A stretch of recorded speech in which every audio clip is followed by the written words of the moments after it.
விஜய் அவர்கள் 2 தொகுதியிலுமே ரெண்டுலையுமே ஜெயிச்சிட்டாரு.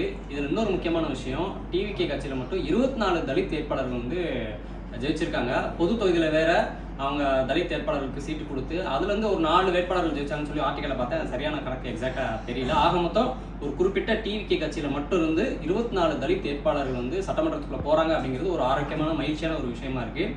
இதுக்கு காரணம் தனித்தொகுதி. அப்போ அந்த தனித்தொகுதினா என்ன, எப்படி அவங்க அங்கே ஜெயிச்சாங்க அப்படிங்கிறத பார்த்துடலாமா வாங்க.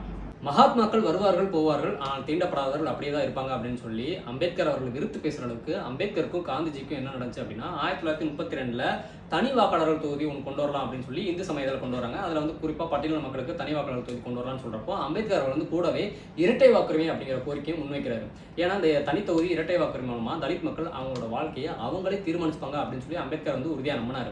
ஆனால் இதை வந்து காங்கிரஸ், இந்த தனித்தொகுதியை வந்து காங்கிரஸும் காந்திஜியும் எதிர்க்கிறாங்க. என்னன்னா இதன் மூலமாக வந்து தலித் மக்கள் இந்து சமயத்திலிருந்து ரொம்ப விலகி போயிடுவாங்க அப்படின்னு சொல்லி இந்த தனித்தொகுதி முறையை வாபஸ் வாங்குற வரைக்கும் காந்திஜி வந்து எரவாடா சிறையில் உண்ணாவிரதம் இருக்கிறார்.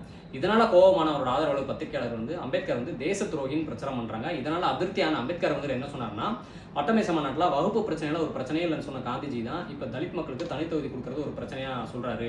ஏற்கனவே சீக்கியர்களுக்கு இஸ்லாமியர்களுக்கு தனி வாக்காளர் தொகுதி இருக்கு, இதன் மூலமா அந்த சமுதாயத்தில் பிளவு ஏற்பட்டுச்சா என்ன அப்படின்னு சொல்லி கேட்ட அவர் தான் இப்படிதான் தீண்டாமை ஒழிக்கிறேன்னு சொல்லி நிறைய மகாத்மாக்கள் வருவாங்க, ஆனால் தீண்டாமை அப்படியே தான் இருக்கும், தீண்டப்படாதவர்கள் அப்படியே தான் இருப்பாங்கன்னு சொல்லி அம்பேத்கர் வந்து வெறுத்து பேசினாரு. அதுக்கப்புறம் சரி இந்த தனித்தொகுதி முறையை 25 வருஷத்துக்கு வச்சுக்கலாம், அதுக்கப்புறம் பொது வாக்கெடுப்பின் மூலமா முடிவு பண்ணிக்கலாம் அப்படின்னு சொல்லி அம்பேத்கர் கேட்க, இல்லை அதுக்கு காந்திஜி வந்து இல்லை இது வந்து 5 வருஷம் மட்டும் வச்சுக்கலாம் அப்படின்னு சொல்லி சொல்ல, இதுக்கிடையில வந்து தலித் மக்கள் மேலே இந்தியா முழுக்க வன்முறை வந்து கட்டவிழ்த்து விடப்படுது. இதனால வேற வழியே இல்லாமல் அந்த மக்களை காப்பாற்றணும் அப்படிங்கிறதுக்காக நீண்ட யோசனைக்கு அப்புறம் காந்திஜி சொன்னதுக்கு அம்பேத்கர் வந்து ஒத்துக்கிறாரு. இதன் அடிப்படையில் தான் 1932 செப்டம்பர் 24 2 பேருக்கும் இடையில பூனா ஒப்பந்தம் அப்படின்னு சொல்லி ஒன்று போடப்படுது.